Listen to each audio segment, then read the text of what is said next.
So I love computers overall, in case it wasn't obvious, but I also love budget machines. Recently, I bought a big bulk lot of tech stuff.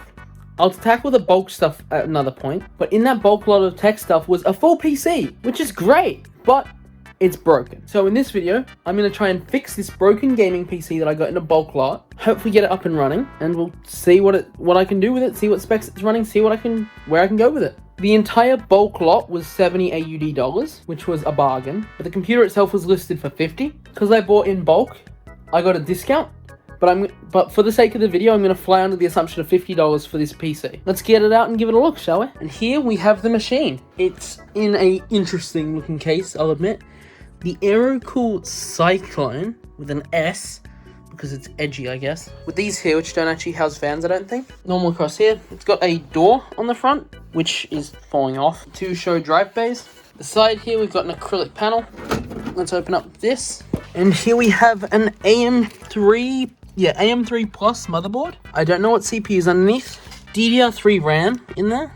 An Eno 3D GeForce GTX. I can't tell what GTX it is. It doesn't have a drive in it at all, nor does it have anything in the drive bays. It's also got a power supply, but the guy I bought this off of says that he thinks that that's the issue. So we're going to start with that when we're troubleshooting. But let's do a proper teardown and see what we've got inside here. Here's the machine laid out. First of all, let's see what CPU we got under here. We've got an AMD FX FD8350, which I will do some investigating in the specs of later. But from memory, that's a 6-core or an 8-core, I think. Let's check this RAM out then. HyperX Red. So, while I don't think this is going to be a megally powerful machine if I get it working, it's got some potential behind it, to be fair. This says GTX, but it's got dual 6 pins for power, not 8 pin, which is a little concerning. Oh, and I've just realized there's no I/O shield. GTX 670. Not a bad little card.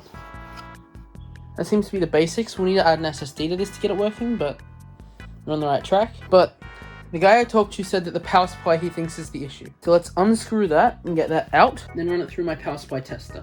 Okay, here's the power supply. It is a Titan, what's my call it, 850 watt, pretty nice one, but it's also kind of old. So I've hooked it up to my power supply tester so I don't have to blow any boards. It doesn't actually seem to be power supply that's an issue. Everything looks about right. And it visibly looks fine, so it might not be the power supply. How peculiar. How very peculiar. So the power supply definitely works, but I haven't actually test booted it yet. So I've reseated everything once. So let's actually do a test boot and see if I can get it to launch at all, get it to post. So it has rapidly dawned on me that while this takes dual 6 pins, this has a 6 pin on it, but not an 8 pin. Oh, sorry. It has an 8 pin, but not a 6+2 pin.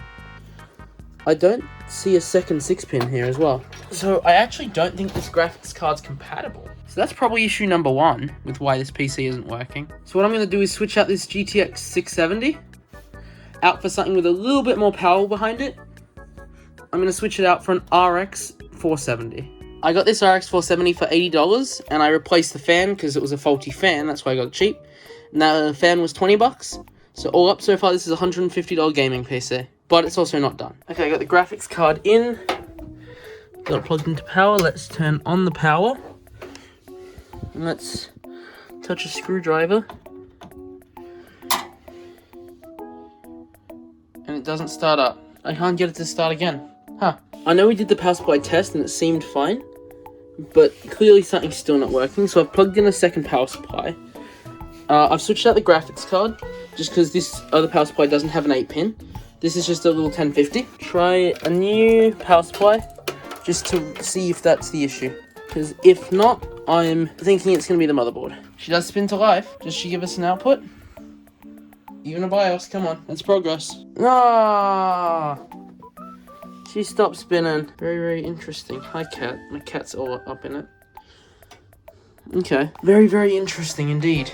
We made more progress than with that power supply, so it's still probably a faulty power supply. So there's still clearly something wrong there. So I'm going to take the motherboard out of the case so that I can do some testing without the case. Maybe there's a spoke on the back and it's shorting something, I just don't know.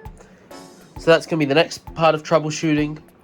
If that, for whatever reason, is still not working, I do have a plan after that. The main components that are suspect at the moment are the CPU, the RAM, the motherboard, and I think it's most likely the motherboard.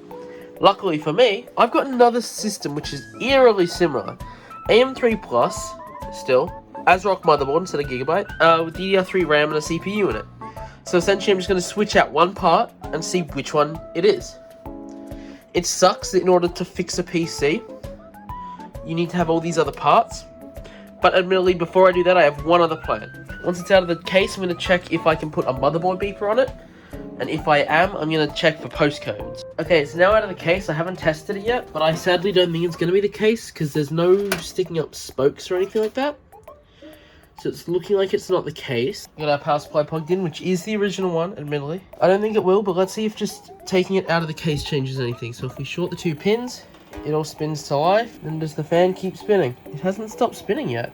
Wait a second. Wait a gosh darn diddly damn second. Maybe it was the case? I was ready to start switching parts out. Okay, this is interesting. Let's chuck a graphics card on it and chuck it into a monitor and see what we get. Okay. Back down here, still not in the case, with, once again, Zotac 1050 in it, just because it doesn't require additional power. And I want to figure out if the power draw is the issue, but let's see if we can get it to boot again. Fan spins to life. Do we get an output? Okay, it is spinning and has been for a little while now, but our monitor's still not getting anything. At least it's saying spun up now. Also, as I'm trying to cover all my bases, I have tried the second PCI slot with, once again, no avail. Still no input to the monitor. Trying another standard troubleshooting thing, taking out the CMOS battery, and just going to reset the BIOS, and then hopefully we get some sort of visual after that. Everything's unplugged, we'll try that. It all spins to life. Do we get a visual this time? Nah. Still nothing. My bet's definitely going for the motherboard at the moment. So that's the next, even though we haven't switched out the CPU, the next thing we'll switch out is the motherboard. Now, switching the stuff over to the new motherboard, this is the cooler from the PC. And this is an AMD cooler I had lying around with the AMD logo on it. This one is so much bulkier with a copper core and everything.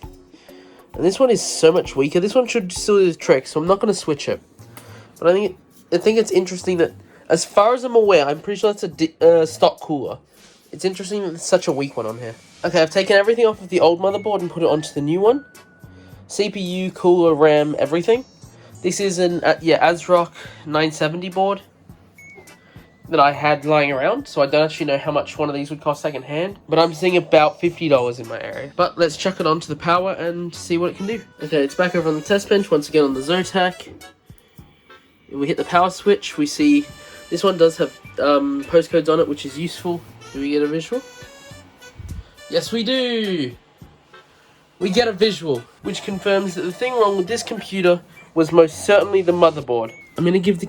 Now that I've got it out and I don't have any other parts on it, I'm going to give the motherboard a quick one over to see if I can see anything visibly wrong with it. But at least now we know what it is. Now that I've got it all fixed up and I know what the actual issue is, I'm going to rebuild the system with the new motherboard, things like the RX 470 in here instead of the little 1050, and just get it all set up. I'll also chuck a SATA SSD in here. Okay, I've now built the computer back up with a RX 470 back in here, AMD, our new motherboard, still only 8 gigs of RAM. I've chucked some fans in which weren't already there before, but I've had those lying around for yonks. They're just basic 3 pins. A 120 gig SSD. I also chucked the DVD drive in there just to fill up that extra spot that was open. I've just got to put the side panels back on, and then I think we should have completely repaired this machine, and we can do some benchmarking finally. And with that, the machine is built back up. Admittedly, it's still not perfect, like this side panel still has damaged acrylic, but it's not a horrible looking case in all honesty. I've powered it up and, well, gotten it working. So let's boot it up, see how it benchmarks. Okay, I've got it all hooked up to my test bench. It'll help if I turn on the on switch. I've got it all hooked up to my test bench. Oh crud. So I've discovered something interesting, right? The graphics card in here, and it's clearly getting power, nothing, right? Then I won't turn off the power. You shouldn't do this normally, but I won't turn off the power. Just to show you that if I unplug this graphics card and just lift it out, it all works. And I'm certain the motherboard is fine with that. It's also worked with the 1050. So I think in reality, we do have a power supply issue. It's just not broken. For some reason, it's just running at a low wattage. And or it's something in the 8 pin. itself. So I'm going to try switching out the power supply. Okay, this is an 850 watt power supply. Even if this is an old one, this should have easily been able to manage that system. And so I believe the power supply is faulty. And just to prove that point, I've got a 585 watt that doesn't have an 8-pin about to power this. This is running off of a 6-pin to a dual 6-pin to 8-pin thing. But this power supply only has one 6-pin. So it's also running off of a 6-pin to dual Molex. And I'm willing to bet you that this is going to run it. So if I turn on the power supply, and I hit the button, she launches up. It's not a good solution, not one that I would ever recommend, but I don't have a power supply lying around with an 8-pin in it that I'm willing to get rid of, because I do plan to sell this machine. I might switch it before I sell it, but for the sake of testing, it's working. I'll even chuck it under some load and show that there's no issues. There we have it. It's finally up and running with Windows, with the FX 8350 8-core processor, which is in fact not 8-core, it's 8 threads, but anyway. Radeon RX 470. Let's run 3D Mark. Okay, so I've quickly set up another system. with the motherboard, different RAM, different CPU, and really same CPU cooler, different graphics card, different power supply, different everything, just to see if it was the power supply doing it. It would help if I turned on the power supply again. Power supply is on. This motherboard still isn't outputting anything. I'm assuming the board's dead for whatever reason, because it spins to life now, but it just doesn't output anything. So it was a mix of both the motherboard and the power supply that was dead in this PC. At least we've fixed both issues now. But this motherboard is definitely dead. We've officially got 3D Mark up, so let's give Time Spy a quick run through. Our score was 3,775 with 3,871 on graphics, 3,310 on CPU, which is a pretty good score. Running a game like the original Doom on this PC, I'm getting over 300 FPS. And with the percentages of the GPU and CPU, they are quite frankly barely breaking a sweat. Not only are we getting 300 FPS, we're also easily getting 300 FPS. But as everyone knows, the original Doom can also run on a potato. And then Portal 2 is giving it a little tiny bit more strain, but is once again 230 to 240 FPS with an average of 360. And I've got a game like Assassin's Creed Unity running at very high. So not even high. This is not ultra high either though. This is the second highest. And it's running at an average of 45 FPS, which is definitely playable. It's not perfect, but it's definitely playable. And if I switch that to low, it's closer to a 60 average, and it still looks pretty good. So it's more than adequate for a gaming machine, and is a great deal for its price. Once again, this machine is by no means going to be an absolute killer of a machine. It's not going to break any records. But for a budget machine, PC itself was $50. The graphics card was $100 in total with the new fan, and I'm sure you could get both a new power supply and a new AM3 Plus motherboard for about $50. This is all AUD. I will put 200, whatever 200 AUD translates into USD, I'll put on screen now. But that for a computer of this performance is really good, and it'll play most games you want it to. Not some of the brand new AAA titles, I'll admit, but it should play most stuff. Anyway, I really hope you enjoyed the video. If you did, please like and subscribe as I'm a small content creator and it helps out a ton. Comment down below what some of your best budget builds have been, both specs and price. I'm curious what you've managed to accomplish. Anyway, I hope to see you in the next one. If you want to see some other stuff by me, there should be an end screen on screen now, and I'll see you in the next one. Bye-bye. Also, as I like to do, I did hide one of my Geeky Tech stickers inside the machine. I do that with almost any machine I work on.